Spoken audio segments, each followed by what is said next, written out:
Story 1 of 47. Australian literacy program uses dogs to help children read aloud with confidence. Australian literacy program uses dogs to help children read aloud with confidence. Here's what every outlet agrees on. Tashi is a 10-year-old miniature poodle involved in the Story Dogs literacy program in Australia. Story Dogs operates with 389 dogs across Australia, excluding Northern Territory. The program was co-founded by Janine Sigley and Leah Sheldon in regional New South Wales in 2009. Story Dogs is modelled on a similar US program using dogs as education assistance animals. The program helps primary school students gain confidence and ability to read aloud, especially those with anxiety, ADHD, or learning difficulties. But not all outlets told the same story. No contradictions found between the two articles. This story was covered by The Guardian. Story 2 of 47. Legal battle over suppression of Bondi terrorist Naveed Akram's family identities. Legal battle over suppression of Bondi terrorist Naveed Akram's family identities. Here's what every outlet agrees on. Naveed Akram, 24, is charged with 59 offences including 15 counts of murder and 1 count of committing a terrorist act allegedly inspired by ISIS. Akram's father, Sajid Akram, 50, was shot and killed by police at the Bondi Beach Hanukkah festival attack on the 14th of December, 2023. Judge Hugh Donnelly denied Akram's 40-year suppression order request for his mother, brother, and sister's names and addresses in Downing Centre Local Court on the 28th of March, 2024. Akram's license, containing his home address, was posted on social media within hours of the 14th of December attack, rendering suppression ineffective. Media organisations including Nine, News Corp Australia, ABC, and Guardian Australia opposed the suppression order. But not all outlets told the same story. The Guardian says Akram's mother's name was not cited in police facts and had no relevance to the case, but the ABC describes her as having given an interview to the Sydney Morning Herald and her name being in the public domain since shortly after the incident. News Corp Australia reports a bottle of yellow liquid, suspected urine, was thrown at the family's yard, but this detail is not mentioned in The Guardian or ABC articles. The Guardian states the brief of evidence had not yet been served, while News Corp Australia reports it was due to be served the following week, implying it had not been served at the time of their reporting. This story was covered by ABC News, The Guardian, and news.com.au. Story 3 of 47. Kieran Foran's NRL coaching debut as Manly Sea Eagles interim head coach ahead of Dolphins match. Kieran Foran's NRL coaching debut as Manly Sea Eagles interim head coach ahead of Dolphins match. Here's what every outlet agrees on.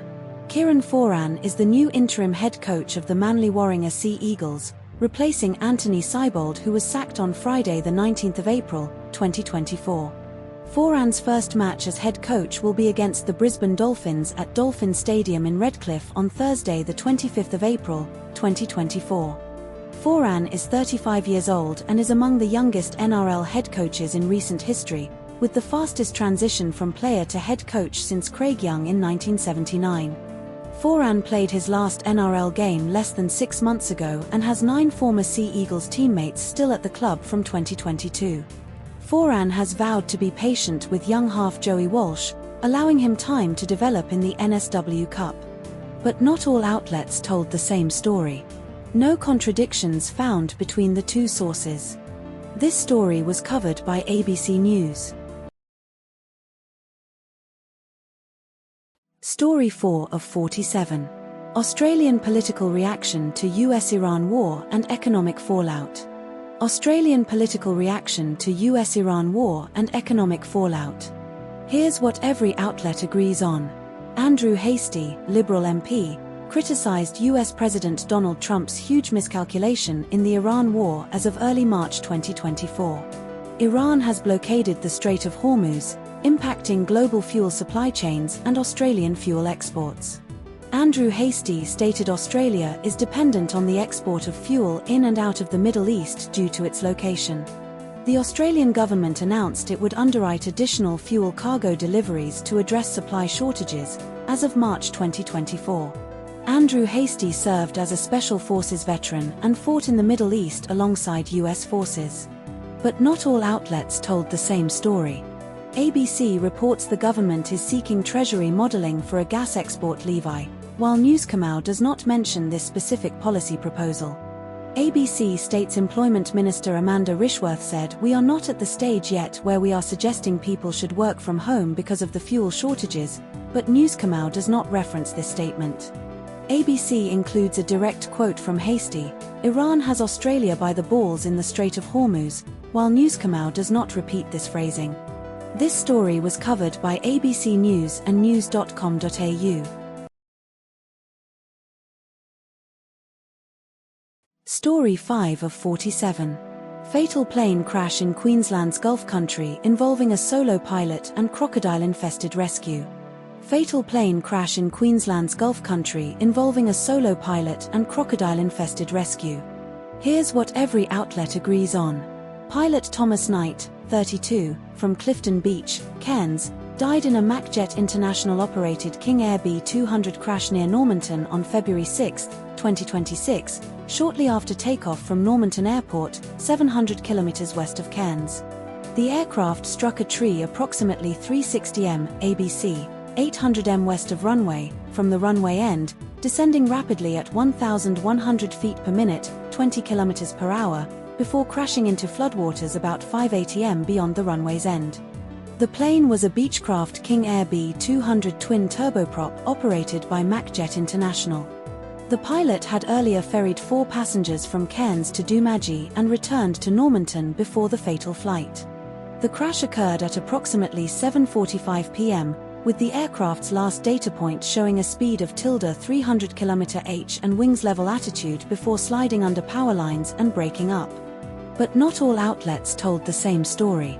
Newscomau states the crash occurred about 700 kilometers west of Cairns, while ABC does not specify distance from Cairns but clarifies the crash was 800 meters west of Normanton Airport, likely a minor discrepancy in phrasing.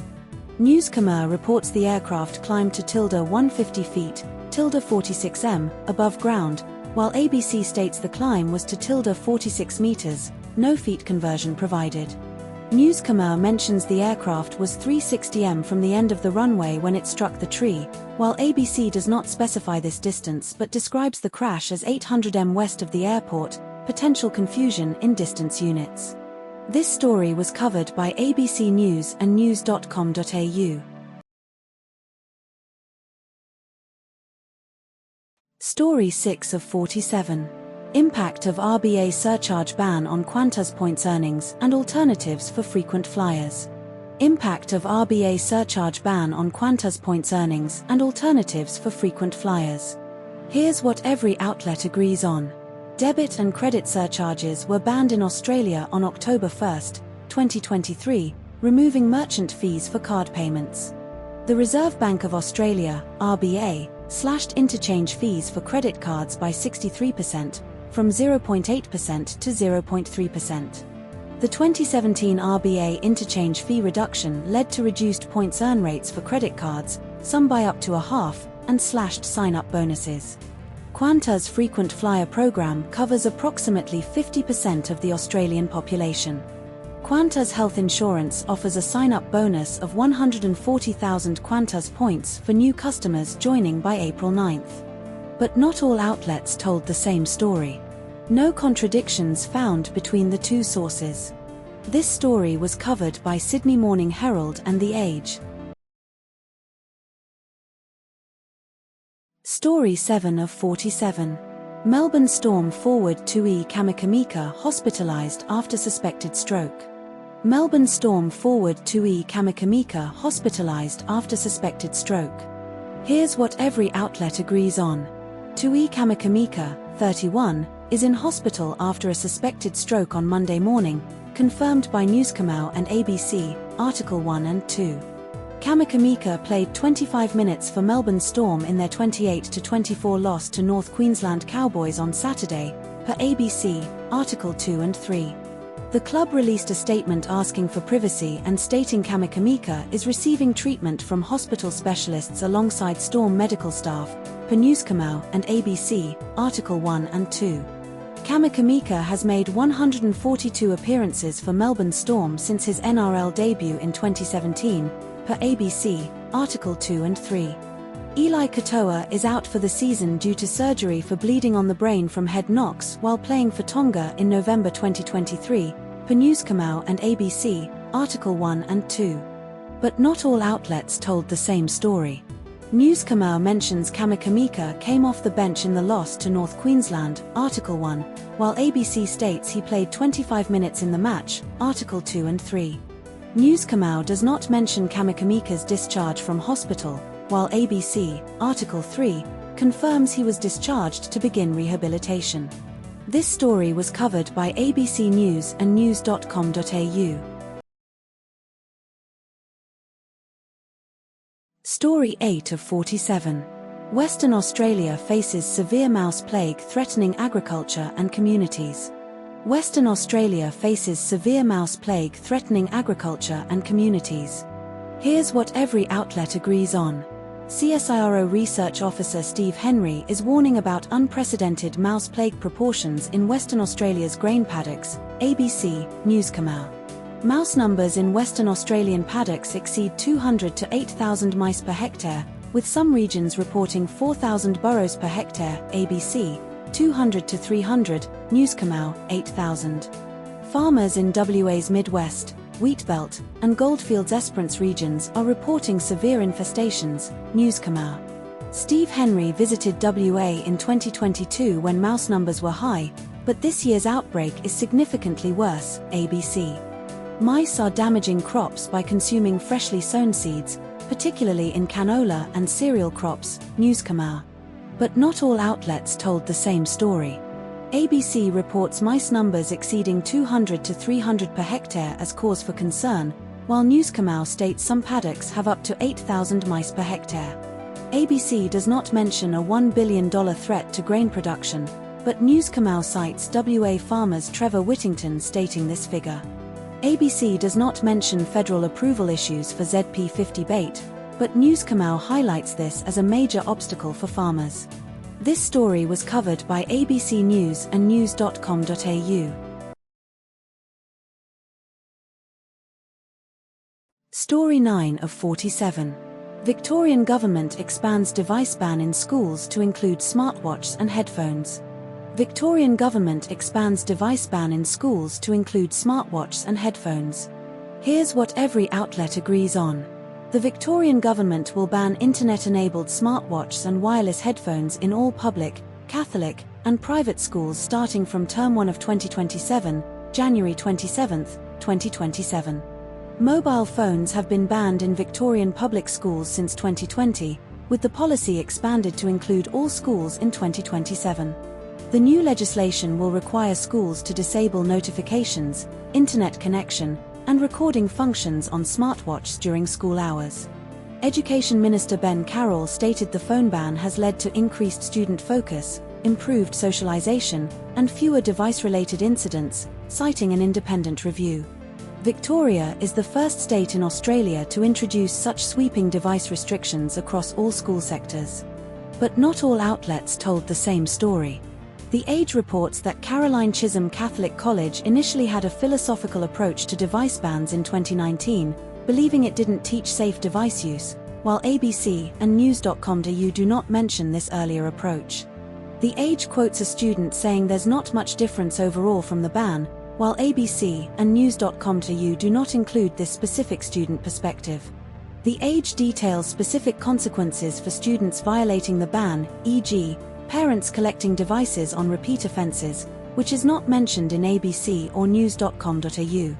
This story was covered by ABC News, news.com.au, and The Age.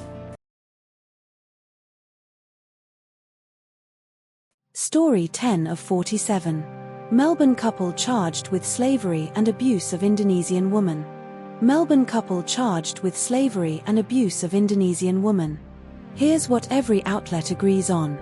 Chi Kit Chong and Angie Ye Ling Lau, Malaysian nationals, are facing slavery charges in Victoria's County Court for allegedly enslaving an Indonesian woman in their Point Cook home between January and October 2022. The alleged victim, a 61-year-old Indonesian woman, was initially offered a month-long stay in early 2022 but was forced to work off a debt after Chong accused her of losing a company credit card. Chong allegedly controlled the woman's access to food, sleep, and movement, punishing her with beatings, deprivation of food, and forced sleep on stairs or in the garage. The woman was ordered to perform domestic tasks including cleaning, cooking, and massaging Chong's legs, with punishments for failure such as being hit with a vacuum cleaner or denied sleep food. The alleged victim sought help at St. Vincent's Hospital in October 2022, where medical staff documented injuries including a swollen ear, lacerations, and malnutrition indicators. But not all outlets told the same story. ABC reports Chong allegedly told the victim she could leave if she paid $1 million, while Newscamau does not mention this specific demand. ABC states the victim was left homeless in Malaysia for 4 years after Chong and Lau returned without informing her, but Newscamau only mentions intermittent contact without specifying the duration of homelessness. ABC includes details about the victim's injuries being documented by multiple medical clinics and a hospital, while Newscamau only references St. Vincent's Hospital. This story was covered by ABC News and news.com.au. Story 11 of 47. Affordable flight options to Europe in 2026 amid Middle East instability. Affordable flight options to Europe in 2026 amid Middle East instability. Here's what every outlet agrees on. A business-class return flight from Melbourne to London with Etihad in mid-April to early May costs $4,881, nearly half the price of 2025 and $2,000 cheaper than Emirates Premium Economy for the same route and dates. Economy class flights to Europe via Asia-based carriers, e.g., Air China, Malaysia Airlines, Qantas, Turkish Airlines, range from $1,295, Melbourne-London, to $2,599, Melbourne-Rome, for mid-2026 departures, comparable to 2025 prices. Return business class fares with Qantas, Singapore Airlines, Japan Airlines, ANA, or Turkish Airlines start at $12,000 for any departure in the next 6 months. China-based carriers and Vietnam Airlines offer sub-$10,000 return business class fares to Europe. Flights via the US, e.g., American Airlines, United, are safer but more expensive. Return economy from Melbourne-Sydney to London via the US costs $2,600 in May or September, and $4,000 in July. Business class starts at $12,664, American Airlines, July, or $13,551, United, September. But not all outlets told the same story. No contradictions found between the two sources as they are nearly identical in content. This story was covered by Sydney Morning Herald and The Age. Story 12 of 47. Former AFL player Nick Stevens convicted of fraud in pool installation scheme. Former AFL player Nick Stevens convicted of fraud in pool installation scheme. Here's what every outlet agrees on. Nick Stevens, 46, was found guilty of 12 counts of obtaining a financial advantage by deception and 1 charge of using a false document in Victoria's County Court on April 2024. Stevens was charged in 2019 for defrauding 6 customers of his pool installation business in Mildura, Victoria, between 2017 and 2018, totaling $171,000. He pleaded not guilty to all 14 fraud-related charges but was acquitted on only 1 count relating to the first victim's part payment. Stevens worked as a distributor for leisure pools and installed pools in Mildura while facing financial difficulties, including overdraft bank accounts and outstanding debts to leisure pools and a transport company. Judge Fiona Todd remanded Stevens into custody ahead of a pre-sentence hearing on May 21, 2024, citing a likely reasonable jail term. But not all outlets told the same story. Newscamau states Stevens is 46 years old, while ABC states he is 45 years old.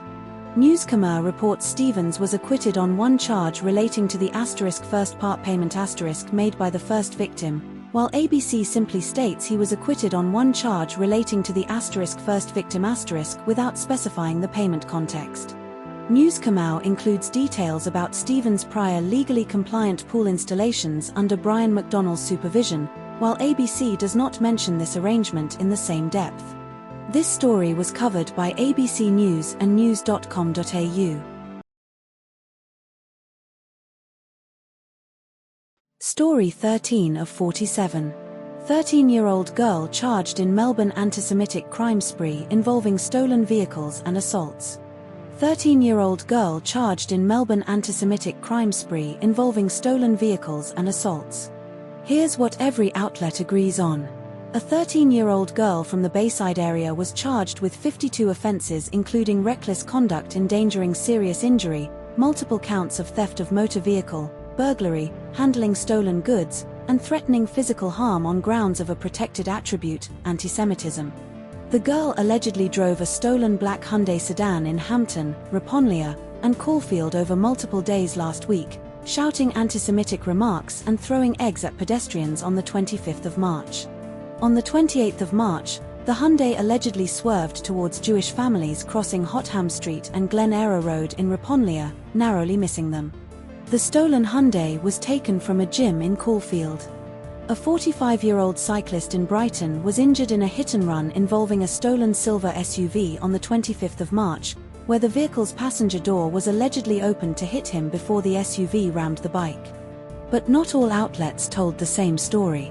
The Guardian and The Age both report the cyclist was injured on the 25th of March, but The Age specifies the incident occurred on Monday evening, the 25th of March, while The Guardian does not explicitly state the day of the week for the hit-and-run.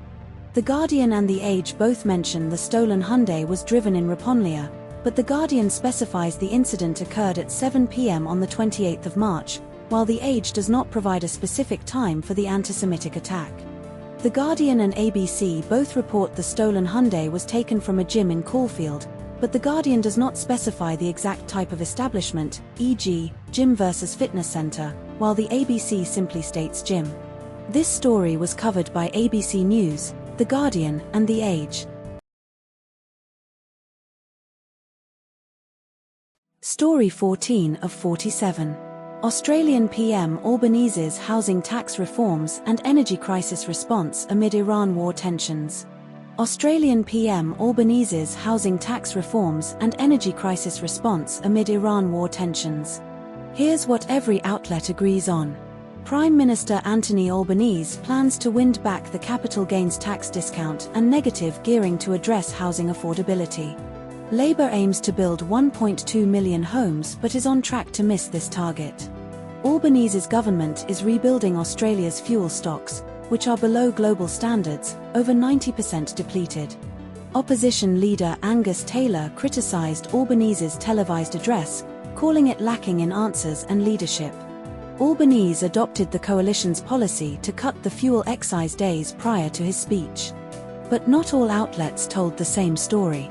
No contradictions found between the two sources. This story was covered by Sydney Morning Herald and The Age. Story 15 of 47. 20-year-old man accused of planning WA terror attack faces court hearings. 20-year-old man accused of planning WA terror attack faces court hearings. Here's what every outlet agrees on. Jason Joseph Michaels, 20, is accused of plotting a mass casualty terror attack targeting Western Australia Parliament House, police headquarters, and mosques in Perth. Michaels was charged in February 2024 after police executed a search warrant at his Bindoon home, 75 kilometres northeast of Perth, and seized firearms, 2 guns, 900 rounds of ammunition, and knives. Michaels allegedly wrote in a locked diary about planning a day of justice and compared his intended attack to the Bondi beach shootings, stating what I want to do to both these groups pales in comparison to today. Magistrate Belinda Coleman refused bail, describing Michaels' diary entries as disturbing and not mere ramblings. Michaels allegedly accessed extremist white supremacist ideology online, including manifestos and instruction manuals from declared terrorist organizations. But not all outlets told the same story. The Guardian reports Michaels allegedly wrote about designing Iron Man-style metal suit body armor, but ABC and News.com.au do not mention this detail.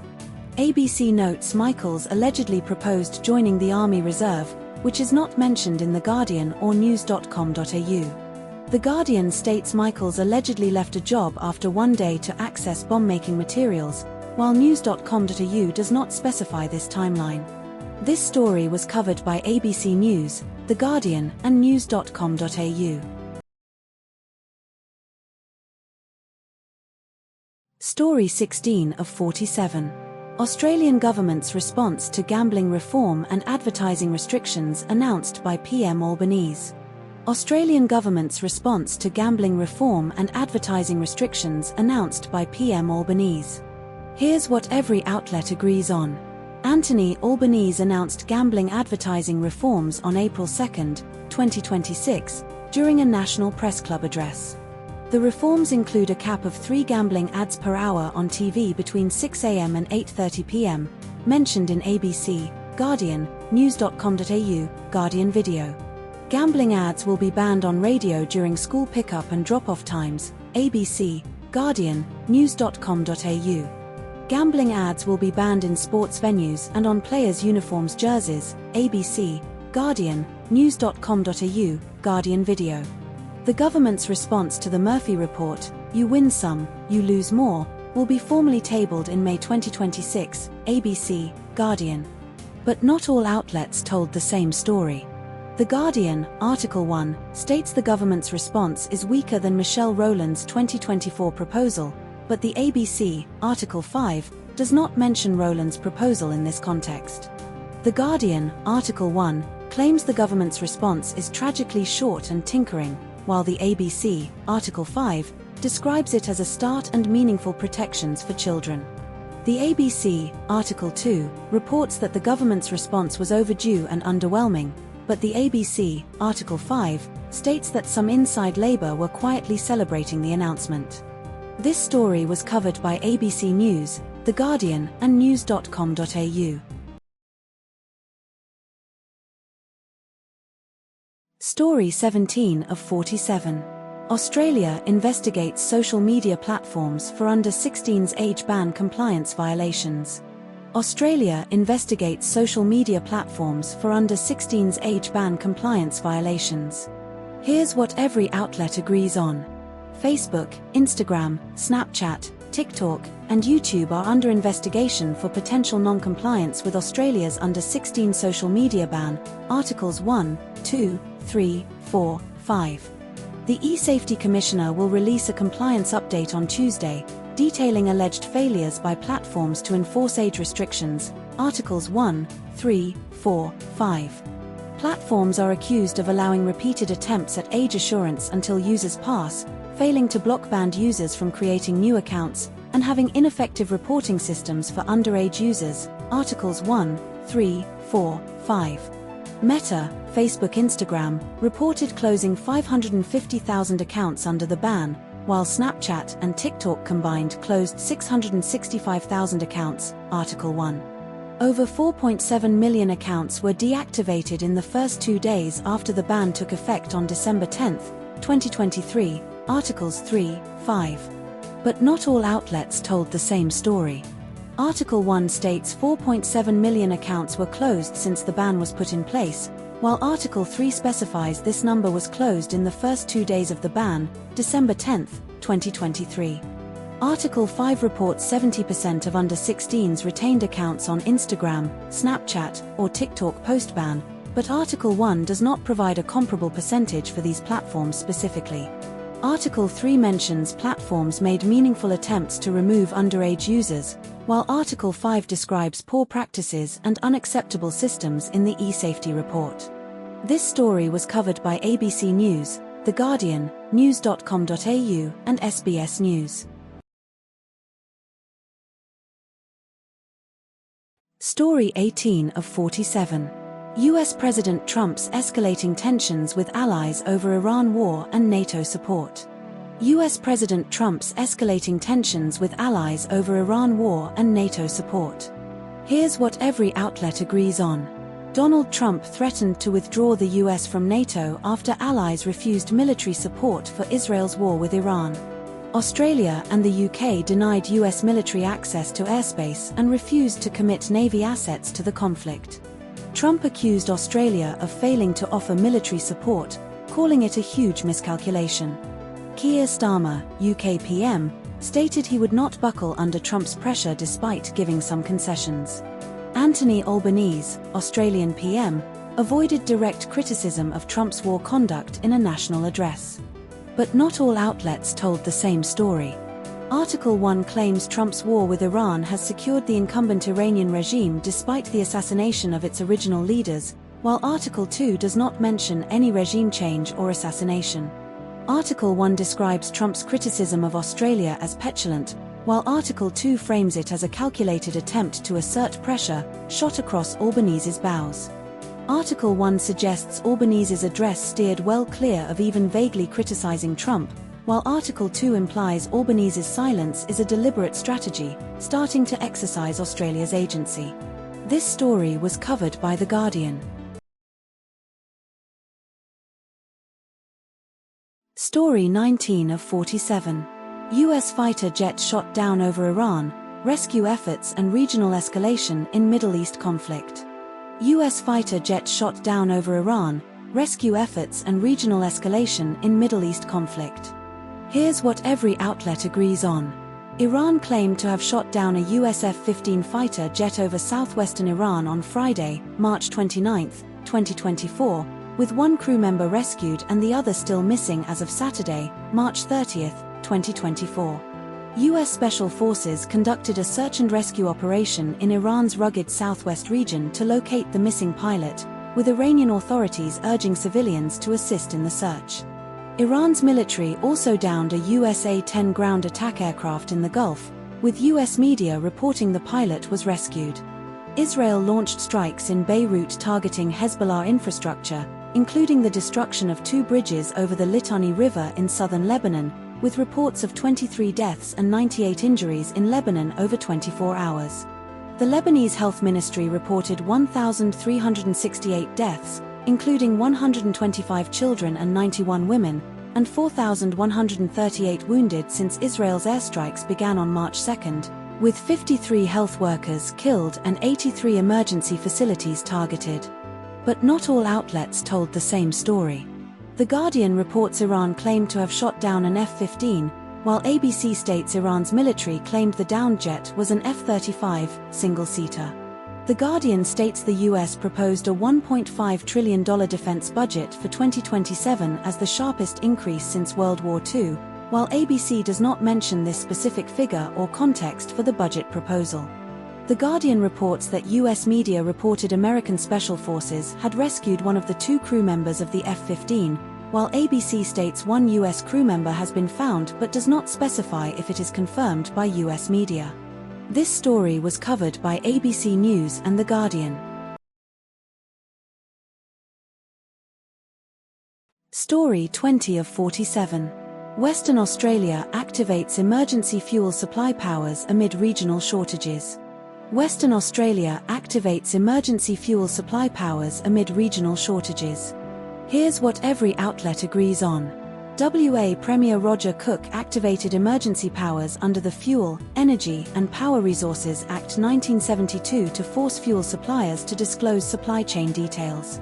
6 major fuel companies were initially contacted by the WA government for supply data, with only 3 complying voluntarily.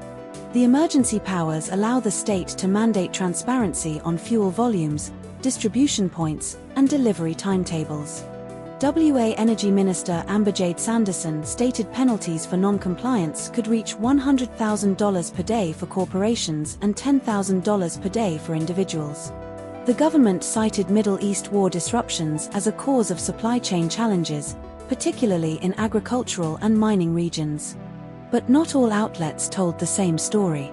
ABC and Newscomer both state the emergency powers are under the Fuel, Energy and Power Resources Act 1972, but Newscomer explicitly clarifies it is not a state of emergency, while ABC does not emphasize this distinction as strongly.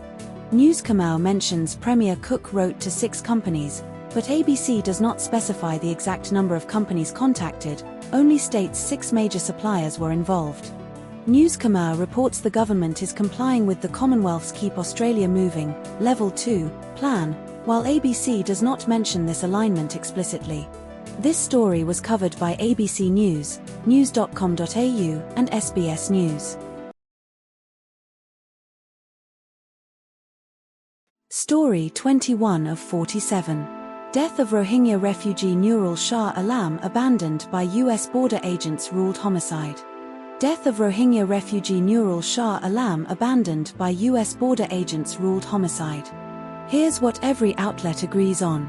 Nurul Shah Alam, 56, a Rohingya refugee from Myanmar, died on the 24th of February, 2025 in Buffalo, New York, after being left in a Tim Hortons parking lot by US Border Patrol agents on the 19th of February, 2025 at 8:18 p.m. The Erie County Medical Examiner ruled Shah Alam's death a homicide on the 31st of March, 2025, citing complications of a perforated duodenal ulcer precipitated by hypothermia and dehydration as the cause. Shah Alam was visually impaired, unable to speak English, and wore only detention booties when left in sub-freezing temperatures, below freezing in Buffalo. Shah Alam was arrested on the 15th of February, 2025 after entering a residential backyard in Buffalo's Black Rock neighborhood, where he was tasered and charged with felony assault, burglary, and criminal mischief. Shah Alam was released from Erie County custody on the 19th of February, 2025 and transferred to Border Patrol custody before being dropped off at Tim Hortons without notification to his family or attorney. But not all outlets told the same story. Article 1 states Shah Alam was dropped off at a closed Tim Hortons, while Article 2 describes it as a closed location but does not explicitly confirm it was Tim Hortons, only Article 1 names Tim Hortons. Article 1 does not mention Shah Alam's family preparing for Ramadan or their emotional state before his disappearance, while Article 2 details this extensively. Article 1 does not reference Shah Alam's plea deal or the specific charges he was reduced to, while Article 2 states he pleaded guilty to criminal trespass and misdemeanor possession of a weapon. This story was covered by The Guardian. Story 22 of 47. Australian government threatens gas export controls to prevent winter supply shortages. Australian government threatens gas export controls to prevent winter supply shortages. Here's what every outlet agrees on. Resources Minister Madeleine King issued a notice of intent under the Australian Domestic Gas Security Mechanism, ADGSM, on, date implied, April 2024, to reserve domestic gas supply for winter 2024, with a 30-day response period from gas producers. The ACCC forecast a potential gas shortfall of up to 12 petajoules for July or September 2024, enough to power 76,000 homes during that period. The Big Stick mechanism allows the government to intervene in gas exports if producers fail to secure sufficient domestic supply by mid-May 2024. The heads of agreement ensuring gas for domestic use expired at the start of 2024, and no new agreement has been reached between the government and the sector. Madeleine King stated the notice is a precautionary measure and insists Australia's domestic gas supply is currently secure, but the government is prepared to act if risks emerge. But not all outlets told the same story. ABC states the government is exploring a new tax on gas and thermal coal exports ahead of the budget, but News Khmer does not mention this tax proposal. ABC highlights that the notice puts particular pressure on Santos due to its export contracts, while News Khmer does not emphasize this point. ABC reports the ACCC chair Gina Casgottlieb explicitly warned higher international prices may incentivize higher exports from Australia, but News Khmer does not quote this warning verbatim. This story was covered by ABC News and news.com.au. Story 23 of 47. Australian court hearing on Adriana Rivas' extradition to Chile for Pinochet-era crimes. Australian court hearing on Adriana Rivas' extradition to Chile for Pinochet-era crimes. Here's what every outlet agrees on. Adriana Rivas is a Chilean national accused of kidnapping and torture during Augusto Pinochet's dictatorship in the 1970s, specifically linked to 7 victims. Rivas worked for the Pinochet regime's National Intelligence Directorate, DINA, from 1973 to 1977, then moved to Australia in 1978. Chile formally requested Rivas' extradition in 2014, and she has been detained in Australia since 2019 awaiting removal. A two-day federal court hearing in New South Wales began in 2024 to consider her final appeal against extradition, presided over by Justice Michael Lee. Rivas fled Chile in 2011 while on bail for aggravated kidnapping charges, arriving in Australia in 2011. But not all outlets told the same story. ABC reports previously unreported emails suggest DFAT consular officials may have aided Rivas' escape, but SBS and DFAT deny any record of such assistance. ABC cites a 2014 interview where Rivas defended torture as necessary, but SBS does not reference this quote or her past statements on the topic. ABC states the Attorney General's decision to extradite was made in 2024, while SBS does not specify this timeline for the final decision. This story was covered by ABC News and SBS News. Story 24 of 47. F1 safety crisis after Oliver Bearman's high-speed crash at Japan GP and regulatory review ahead. F1 safety crisis after Oliver Bearman's high-speed crash at Japan GP and regulatory review ahead. Here's what every outlet agrees on. Oliver Bearman crashed at the Japanese Grand Prix, Suzuka Circuit, after evading Franco Colapinto's Alpine due to a closing speed of 50 km per hour, 31 miles per hour, at 190 to 191 miles per hour, 307 km/h. Bearman's impact with the barrier was measured at 50 G, and he escaped with only bruising, while his Haas car was heavily damaged. The crash occurred when Bearman was using boost mode, electrical power, while Colapinto was recovering energy, creating a significant speed differential. Haas team principal Ayao Komatsu called the incident a lucky escape and stated, "Yes. It could have been a lot worse."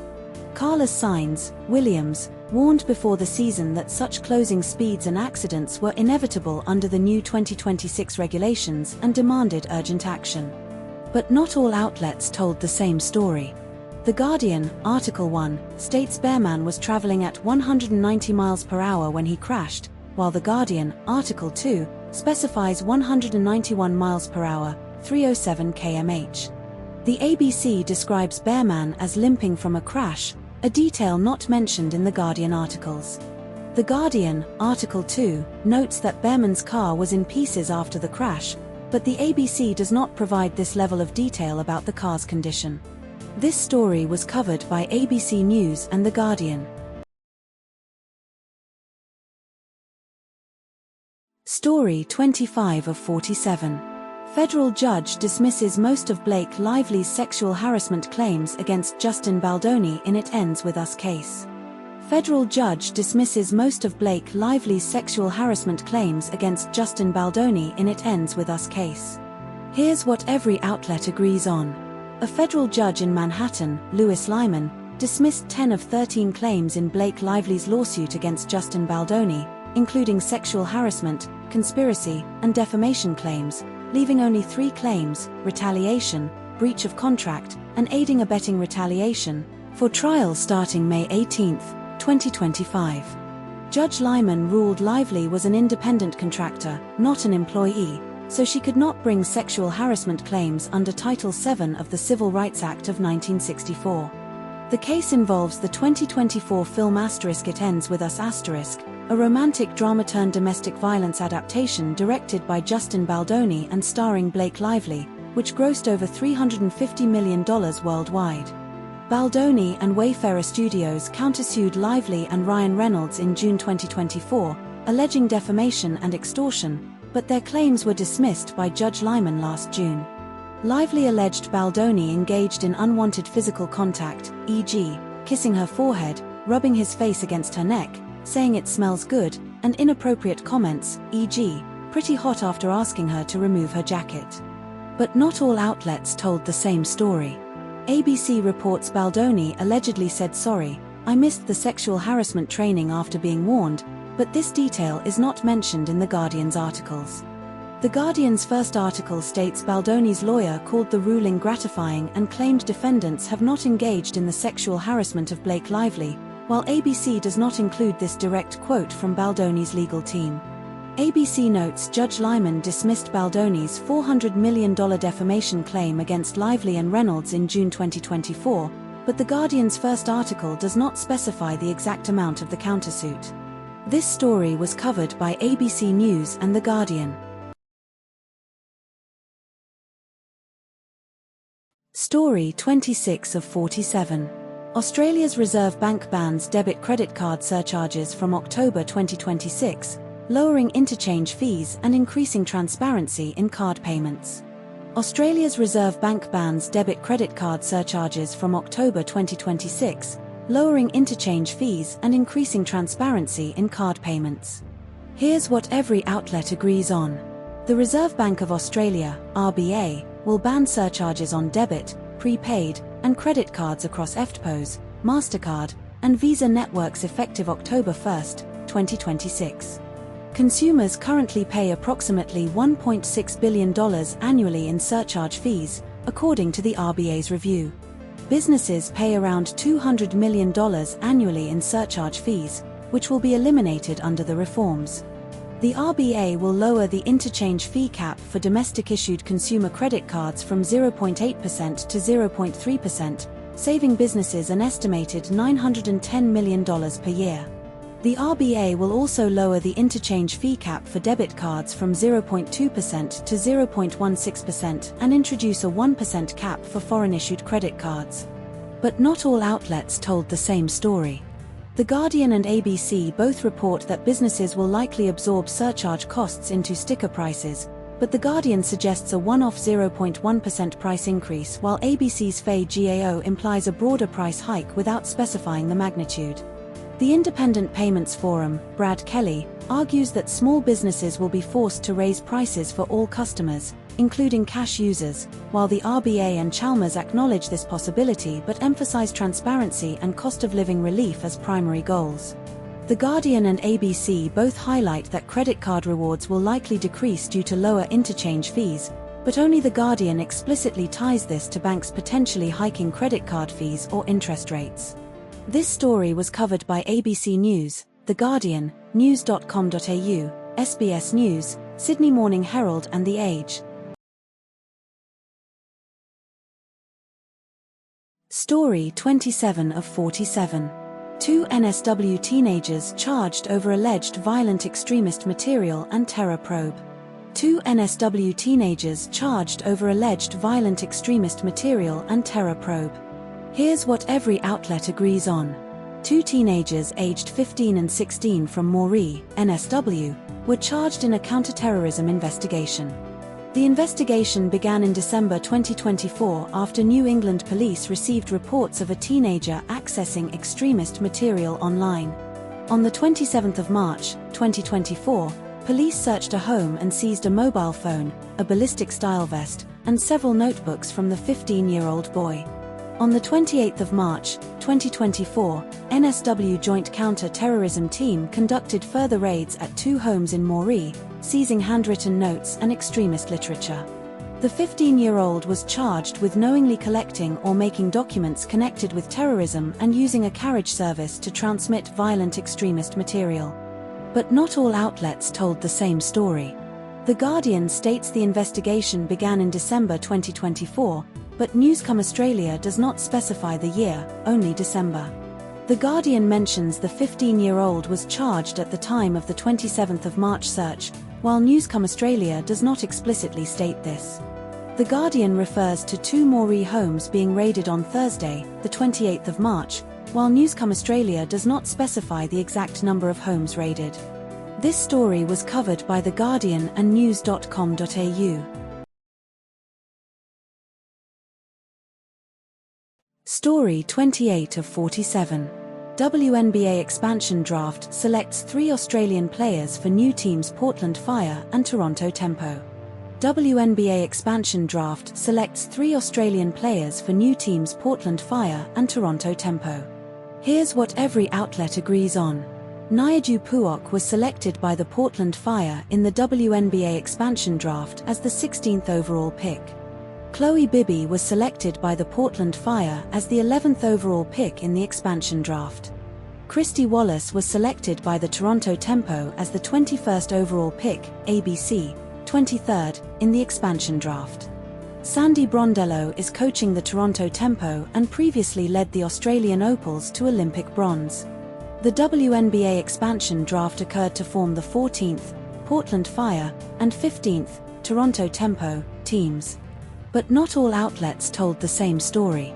The Guardian reports Christy Wallace was selected as the 23rd overall pick, but ABC states she was the 21st overall pick. The Guardian mentions Portland selected Bridget Carlton with the first pick, but ABC does not mention this detail. The Guardian notes Toronto Tempo selected Julie Alamand with its first pick, but ABC omits this information entirely. This story was covered by ABC News and The Guardian. Story 29 of 47. US allows Russian oil tanker to deliver fuel to Cuba amid US blockade. US allows Russian oil tanker to deliver fuel to Cuba amid US blockade. Here's what every outlet agrees on. The Russian oil tanker Anatoly Kolodkin is carrying approximately 650,000 to 730,000 barrels of oil, 650,000 per Guardian, 730,000 per ABC, and is en route to Cuba's Matanzas port. The vessel is sanctioned by the US, EU, and UK due to the war in Ukraine. Cuba has faced a US oil blockade, leading to severe shortages of gasoline and electricity, with blackouts and rationing reported since at least 3 months, Guardian, or years, ABC. The oil shipment could supply Cuba's daily diesel demand for 9 to 10 days, producing about 180,000 barrels of diesel, ABC. US President Donald Trump stated he has no problem with the Russian tanker delivering oil to Cuba, emphasizing humanitarian relief over geopolitical implications. But not all outlets told the same story. ABC states the tanker carries 730,000 barrels of oil, while The Guardian reports 650,000 barrels. ABC mentions the tanker departed from Primorsk with Urals crude but does not specify the barrel count. The Guardian explicitly states 650,000 barrels of Urals crude. ABC describes the vessel as Russian-flagged without specifying the flag's origin, while The Guardian clarifies it is a Russian-flagged ship. Anatoly Kolodkin, and another vessel, Sea Horse, is Hong Kong-flagged but of Russian origin. This story was covered by ABC News and The Guardian.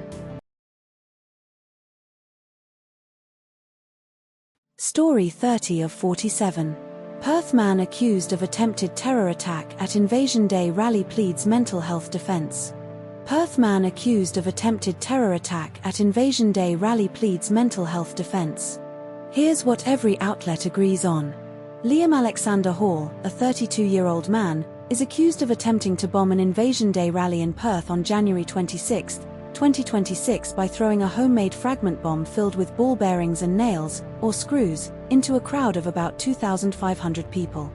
The device allegedly contained a glass container filled with liquid, ball bearings, and screws, and was encased in an Elsa-themed sock from the film Frozen, according to witnesses. Hall is charged with engaging in a terrorist act, making or possessing explosives under suspicious circumstances, and 1 count of intent to harm or doing an act which could endanger life, health, or safety. Hall is currently detained at Western Australia's Franklin Centre at Greylands Hospital in Perth's western suburbs, a controversial psychiatric facility for mentally unwell prisoners and those facing criminal charges. Hall's lawyer, Simon Freitag, plans to enter a Section 27, insanity, defence plea by May 26, 2026, requiring an independent psychiatric assessment. But not all outlets told the same story. The Guardian says the device contained nails, but ABC and News Corp Australia say it contained screws. ABC states Hall's identity was under a suppression order for weeks, but The Guardian and News Corp Australia do not mention this detail. The Guardian mentions a $219 million redevelopment of the Franklin Centre, which is not mentioned in ABC or News Corp Australia. This story was covered by ABC News, The Guardian, and news.com.au. Story 31 of 47. Westpac CEO warns Australia faces recession risk amid rising rates and geopolitical tensions. Westpac CEO warns Australia faces recession risk amid rising rates and geopolitical tensions. Here's what every outlet agrees on. Anthony Miller, Westpac CEO, warned Australia could face a recession due to inflationary pressures and global tensions, stating there is a chance in interviews with ABC and Newscamau, March 2026. The Reserve Bank of Australia, RBA, raised the official cash rate from 3.85% to 4.10% in March 2026, marking the second hike in 2 months, Newscamau and ABC. Westpac and other major Australian banks increased fixed mortgage rates by 0.45 percentage points in March 2026, with NAB offering the lowest fixed rate at 6.04% for a one-year term, Newscamau.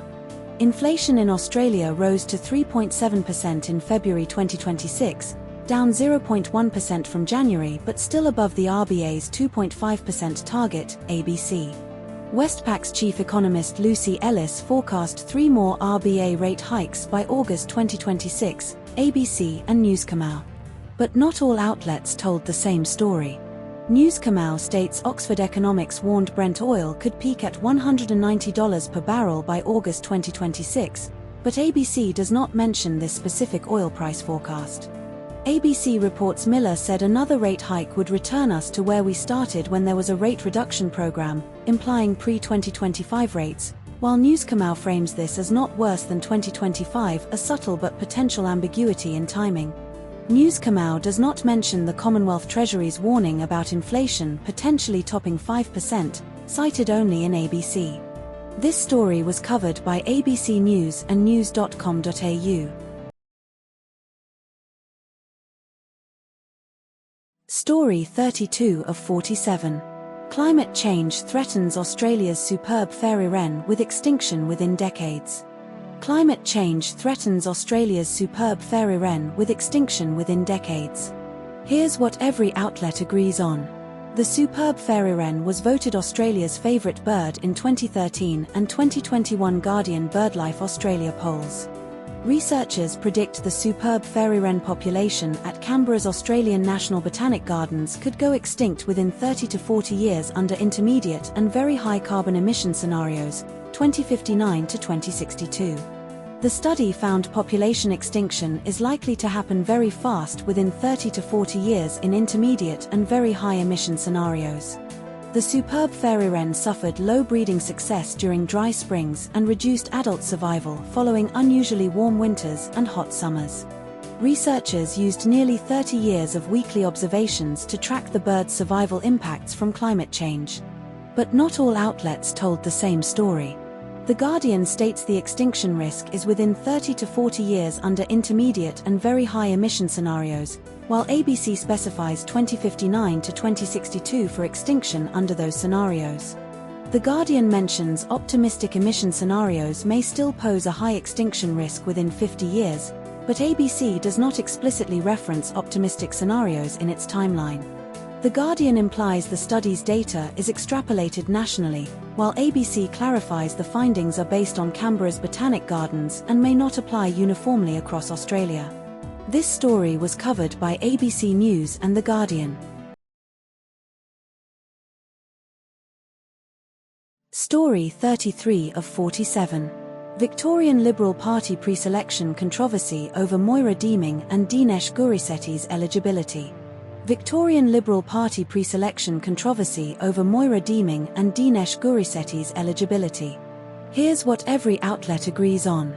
Moira Deeming was ousted from the Victorian Liberal Party's top spot in the Western Metropolitan Region Upper House ticket on Sunday, the 20th of October, 2024, by Dinesh Gurisetty in a pre-selection vote, Articles 1, 2, 4, 6, 7. Dinesh Gurisetty provided a character reference for Kashyap Patel, who pleaded guilty in 2024 to grooming, sexually assaulting, and transmitting indecent communication to a 15-year-old girl in 2021, Articles 2, 3, 5, 7, 9.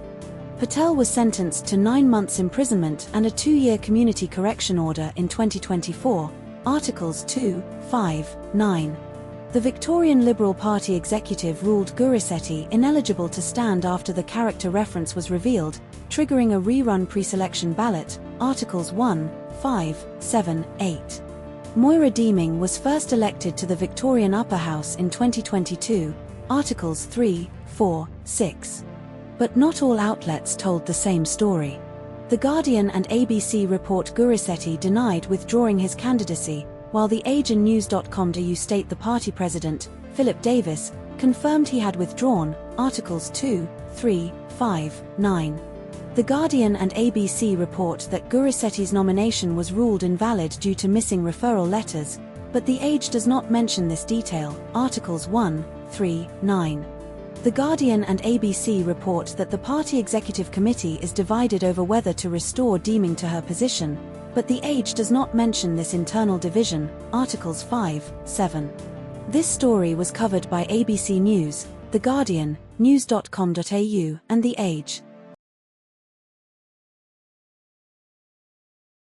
Story 34 of 47. Australian government response to Middle East war-induced fuel crisis and price spikes. Australian government response to Middle East war-induced fuel crisis and price spikes. Here's what every outlet agrees on. Anthony Albanese delivered a rare national address to the nation on Wednesday evening, April 3, to address the fuel crisis caused by the Middle East conflict, interrupting live broadcasts on all radio and television networks. The federal government halved the fuel excise on petrol and diesel by 26.3 cents per litre for 3 months, effective April 1, reducing the tax from 52.6 cents to 26.3 cents per litre. The heavy vehicle road user charge was reduced to zero for 3 months to support truck drivers, costing the government an additional $53 million in lost revenue. National Cabinet agreed to a 4-stage national fuel security plan, with Australia currently at Stage 2, keeping Australia moving. Australia currently has about 39 days worth of petrol, 30 days worth of diesel, and 30 days worth of jet fuel in reserve, with all shipments through May secured. But not all outlets told the same story. The Guardian and ABC both report that the excise cut will cost the government $2.55 billion, but The Guardian also notes that the opposition estimated the excise cut alone would cost $1.5 billion, implying a discrepancy in costing.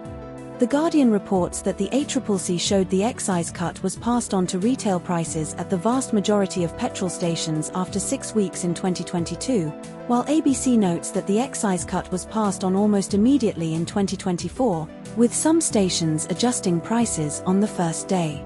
The Guardian reports that the National Farmers Federation president, Hamish McIntyre, was skeptical of the fuel excise reduction, while ABC does not mention any skepticism from farmers regarding the excise cut. This story was covered by ABC News, The Guardian, news.com.au, SBS News, Sydney Morning Herald and The Age. Story 35 of 47. Romanian nationals charged in Queensland for targeting elderly shoppers in wallet theft scams. Romanian nationals charged in Queensland for targeting elderly shoppers in wallet theft scams. Here's what every outlet agrees on. 3 Romanian nationals, 2 men aged 49 and 42, 1 woman aged 29, were arrested in 8 Mile Plains on the 28th of March, 2024 for allegedly stealing from elderly victims at Queensland shopping centres. The trio allegedly targeted elderly people, aged 70 to 94, at ATMs or grocery payments in Kenmore, Chermside, Strathpine, North Lakes, Buddina, Caloundra, and Laidley shopping centres. Victims were distracted by claims of dropped wallets, then had their cards stolen for fraudulent use. Police seized approximately $20,000 from a unit complex in 8 Mile Plains during the arrests. The 49-year-old man and 29-year-old woman were charged with multiple counts of fraud and stealing, 5 counts of fraud, 4 counts of stealing, and 2 counts of enter with intent for the 49-year-old, 8 counts of fraud and 4 counts of stealing for the 29-year-old, and refused bail. But not all outlets told the same story. ABC states the 49-year-old man was charged with 2 counts of enter with intent, but Newscomau does not mention this charge. ABC lists Strathpine as a location where victims were targeted, but Newscomau does not explicitly mention it, though it lists 7 suburbs including Kenmore, Chermside, etc. ABC mentions the arrests occurred on Saturday without specifying the date, while Newscamau states the arrests were on the 28th of March, 2024. ABC only confirms court appearances on the 28th of March. This story was covered by ABC News and news.com.au. Story 36 of 47. Scientists create first 3D map of clitoral nerves after decades of neglect. Scientists create first 3D map of clitoral nerves after decades of neglect. Here's what every outlet agrees on. A 3D map of the clitoral nerves was created using high-energy X-rays on donated female pelvises by Ju Young Lee and colleagues at Amsterdam University Medical Center. The clitoris was first anatomically dissected by Charles Estienne in 1546, described as the member honto, shameful member. Andreas Vesalius dismissed the clitoris in the 16th century, calling it a new and useless part and arguing it didn't exist in healthy women. The clitoris did not appear in standard anatomy textbooks until the 38th edition of Gray's Anatomy, 1995. Helen O'Connell published the first comprehensive anatomical study of the clitoris in 1998. But not all outlets told the same story. Article 1 states the clitoris was first anatomically dissected in 1546 by Charles Estienne, while Article 2 does not mention this specific detail but focuses on later studies. Article 1 highlights the 2018 sexual medicine study on clitoris-related sexual health conditions, which is not mentioned in Article 2. Article 1 references the 1486 Malleus Maleficarum's witchcraft link to the clitoris, while Article 2 does not discuss historical witchcraft associations. This story was covered by The Guardian. Story 37 of 47. Australian drug trafficking syndicate arrested over alleged cocaine meth import via Bass Strait. Australian drug trafficking syndicate arrested over alleged cocaine meth import via Bass Strait. Here's what every outlet agrees on. 9 men aged between 31 and 72 were arrested across Victoria and Sydney over alleged drug trafficking. Operation Bruce Cremorne was a 10-month joint investigation by Australian Federal Police, Victoria Police, and Australian Border Force. The investigation began after a commercial trawler sank off Victoria's Port Albert in May 2023, raising suspicions about its crew's movements. Police allege the syndicate attempted multiple times to rendezvous in Bass Strait with a mothership to receive tons of cocaine and methamphetamine. 7 of the 9 men face potential life sentences if convicted of drug trafficking charges. But not all outlets told the same story. The Guardian reports the syndicate aimed to import tons of unspecified cocaine meth, while ABC specifies up to 3.5 tons of cocaine only. The Guardian mentions 41 kilograms of cocaine seized in regional Victoria, but ABC does not reference this specific seizure. The Guardian states the trawler sank off Victoria without specifying Port Albert, while ABC clarifies it sank at Port Albert. This story was covered by ABC News and The Guardian. Story 38 of 47. TT Line introduces 15% fuel surcharge on Spirit of Tasmania ferry tickets due to rising fuel costs. TT Line introduces 15% fuel surcharge on Spirit of Tasmania ferry tickets due to rising fuel costs. Here's what every outlet agrees on. TT Line announced a 15% fuel surcharge on new Spirit of Tasmania ferry tickets effective immediately, from tomorrow. The surcharge is not applied to existing bookings and is described as a temporary measure by both sources. TT Line chairman Ken Konofsky stated fuel prices have increased by 80%, costing the company an estimated $50 million in projected losses. A family of 4 traveling with a car and caravan will pay an additional $228 each way due to the surcharge. 2 adults traveling with a car in a porthole cabin will pay an extra $107 under the new surcharge. But not all outlets told the same story. ABC reports the surcharge could be up to $228 for a caravan booking, while Newscamau does not specify an upper limit for caravan bookings.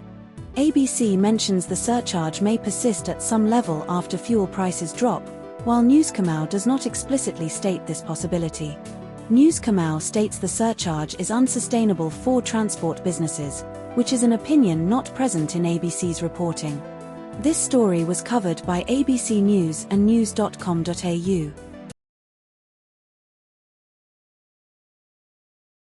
Story 39 of 47. U.S. Supreme Court hearing on Trump's executive order to end birthright citizenship. U.S. Supreme Court hearing on Trump's executive order to end birthright citizenship. Here's what every outlet agrees on. Donald Trump attended oral arguments at the U.S. Supreme Court on February 21, 2024, making him the first sitting president to do so. The Supreme Court heard arguments over whether Trump's executive order could strip birthright citizenship from children born in the U.S. to undocumented immigrants or temporary residents.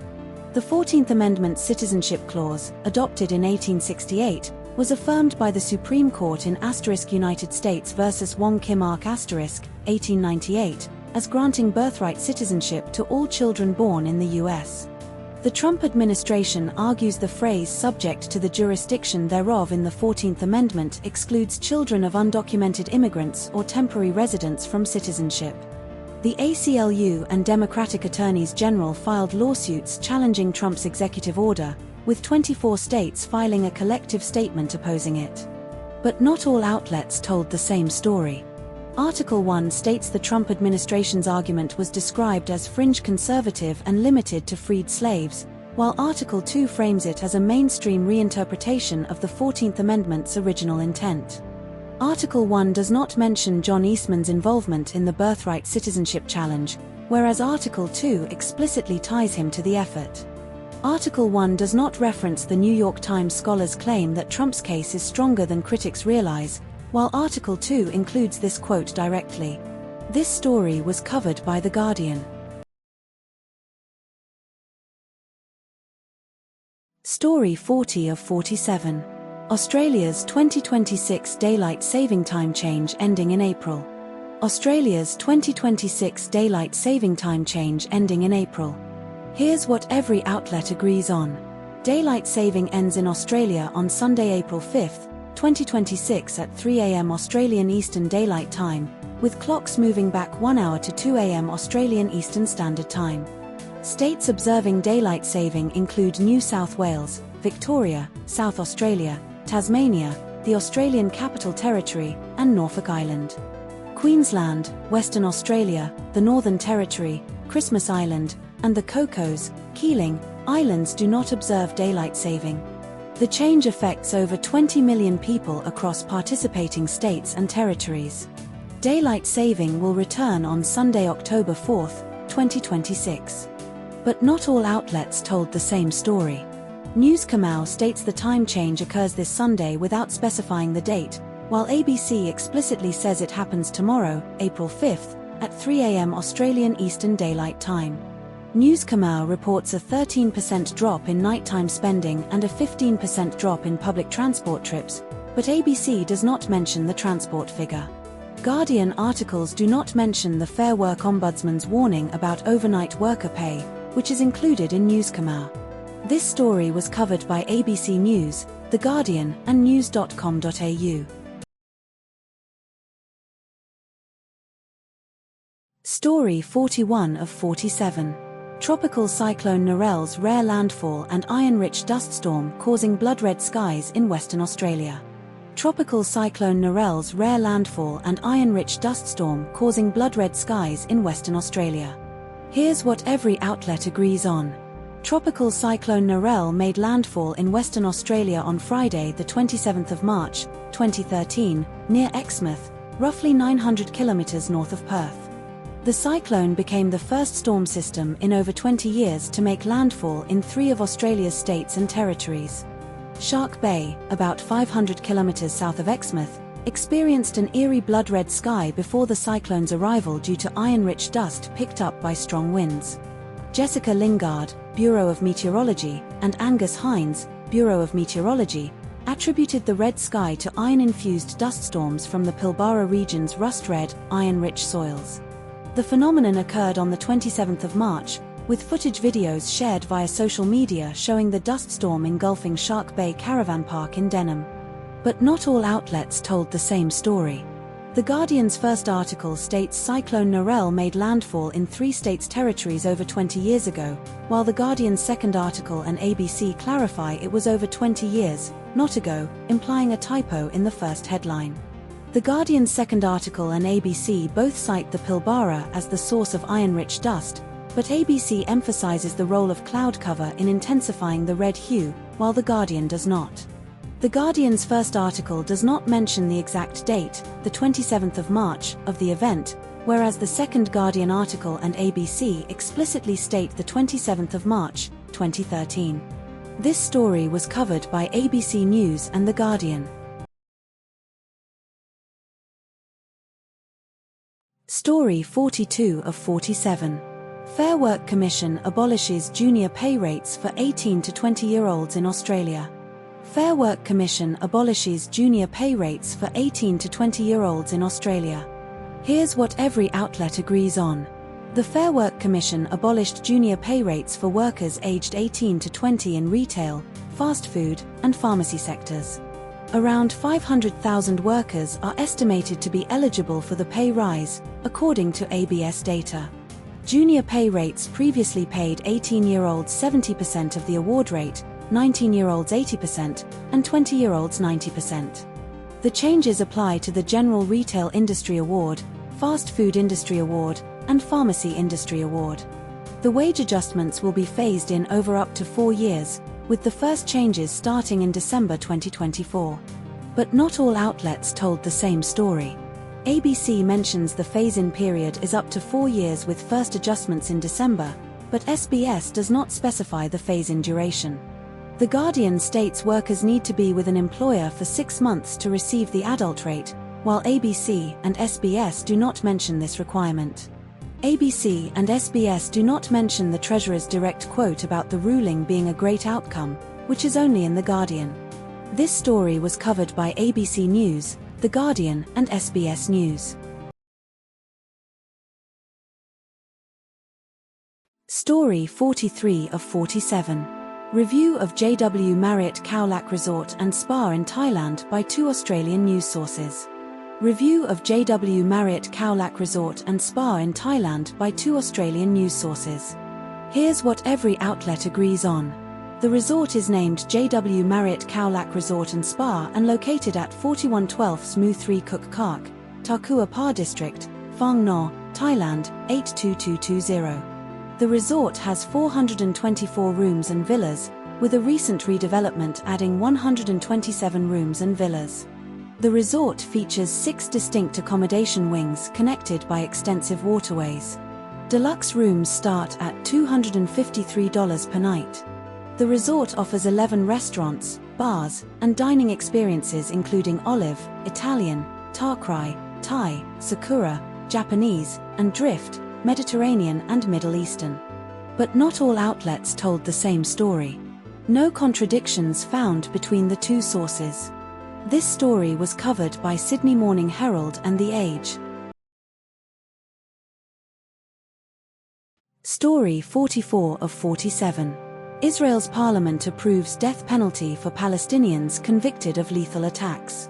Israel's parliament approves death penalty for Palestinians convicted of lethal attacks. Here's what every outlet agrees on. Israel's parliament passed legislation making the death penalty by hanging the default punishment for West Bank Palestinians convicted of nationalistic killings or acts of terror against Israelis, effective within 30 days, ABC, Guardian 1, Guardian 3. The law applies only to future cases and does not retroactively affect Palestinians convicted before its passage, ABC, Guardian 3. Itamar Ben-Gvir, Israel's far-right national security minister, spearheaded the bill and wore a noose-shaped lapel pin during debates, ABC, Guardian 3. The Association of Civil Rights in Israel filed a petition challenging the law in Israel's highest court, calling it discriminatory by design, ABC. The UN and European nations, including Britain, France, Germany, and Italy, condemned the legislation as violating international law and democratic principles, Guardian 3, ABC. But not all outlets told the same story. Guardian 1 claims the law is part of a long-standing policy of lethal force against Palestinians, while ABC and Guardian 3 focus primarily on its recent legislative passage without framing it as a continuation of existing practices. Guardian 1 describes Israel's prison system as a network of torture camps with over 80 Palestinian deaths since October 2023, but ABC and Guardian 3 do not provide this specific detail or framing. ABC reports that the Shin Bet Security Agency previously opposed the death penalty, while Guardian 1 and Guardian 3 do not mention this agency's stance. This story was covered by ABC News and The Guardian. Story 45 of 47. NSW Council proposes permanent 4-day workweek for non-essential staff. NSW Council proposes permanent 4-day workweek for non-essential staff. Here's what every outlet agrees on. Murrumbidgee Council in southwest NSW is proposing a Monday to Thursday 4-day workweek for depot, office, and library staff. The council's general manager is John Scarce, who estimates annual productivity savings of around $1 million from the compressed workweek. Staff would maintain their standard 38 or 35-hour weekly hours but compressed into 4 days, with average daily travel for road crews at 160 kilometers. Essential services like water, sewerage, animal control, and emergency response would remain operational on Fridays and weekends. The council spans approximately 7,000 square kilometers and currently collects general waste once every fortnight. But not all outlets told the same story. ABC reports the council's proposed savings are in the magnitude of around $1 million, while Newscomau specifies about $1.1 million annually. ABC states the council's waste collection is currently once every fortnight and the 4-day week could enable weekly collection, but Newscomau does not mention this specific community demand. ABC highlights that 92% of men and 60.7% of women reported positive health impacts in per capita's trial, while Newscomau omits the gender-specific percentages. This story was covered by ABC News and news.com.au. Story 46 of 47. Asia-Pacific jet fuel supply crisis threatens Australia's aviation industry due to Middle East conflict. Asia-Pacific jet fuel supply crisis threatens Australia's aviation industry due to Middle East conflict. Here's what every outlet agrees on. Australia imports roughly 25% of its refined fuel from South Korea, including 18% of its total jet fuel imports, Guardian, ABC. China supplies about a third of Australia's jet fuel and has reportedly restricted jet fuel exports, Guardian, ABC. South Korea refines Middle Eastern crude oil into petroleum products for export, making it a key fuel supplier to Australia, Guardian, ABC. Australia relies on foreign jet fuel for about 80% of its annual consumption, 10 billion litres, Guardian, ABC. South Korea's Ministry of Trade, Industry and Resources has not received any request to redirect jet fuel exports for domestic use, Guardian, ABC. But not all outlets told the same story. The Guardian reports South Korean airlines, unnamed, have asked the government to redirect jet fuel exports domestically, while ABC states South Korea is capping jet fuel exports at last year's level but has not received any such request. The Guardian states China has already moved to restrict fuel exports, while ABC reports China usually exports 2 million tons monthly but expects this to drop to 1 million tons in May without explicitly stating a current restriction. The Guardian mentions China's jet fuel supplies are assured until late April or early May, Chris Bowen, but ABC does not provide a specific timeline for Chinese supply assurances. This story was covered by ABC News and The Guardian. Story 47 of 47. Magnitude 7.4 earthquake in Indonesia triggers tsunami warnings and localized damage. Magnitude 7.4 earthquake in Indonesia triggers tsunami warnings and localized damage. Here's what every outlet agrees on. A magnitude 7.4 earthquake struck the Molucca Sea region northeast of Indonesia at 9:48 AEDST, local time, with an epicenter 127 kilometers west-northwest of Ternate, Indonesia, at a depth of 35 kilometers. The U.S. Geological Survey, USGS, reported aftershocks as high as magnitude 5 following the main quake. Indonesia's meteorology agency, BMKG, recorded tsunami waves of 0.3 meters in West Halmahera and 0.2 meters in Bitung, Indonesia. The U.S. tsunami warning system warned of possible tsunami waves within 1,000 kilometers of the epicenter, affecting Indonesia, the Philippines, and Malaysia. Japan's meteorological agency stated there was no expected tsunami damage despite slight sea level changes along its coast. But not all outlets told the same story. ABC reported one confirmed fatality in Manado from falling rubble, but this detail was not mentioned in The Guardian or News Kamau. The Guardian described the shaking in Manado as quite long with no significant damage, while ABC included a resident's account of panic and power outages without explicit confirmation of damage severity.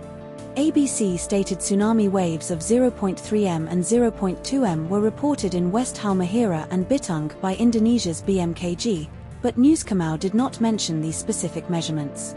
This story was covered by ABC News, The Guardian, and news.com.au.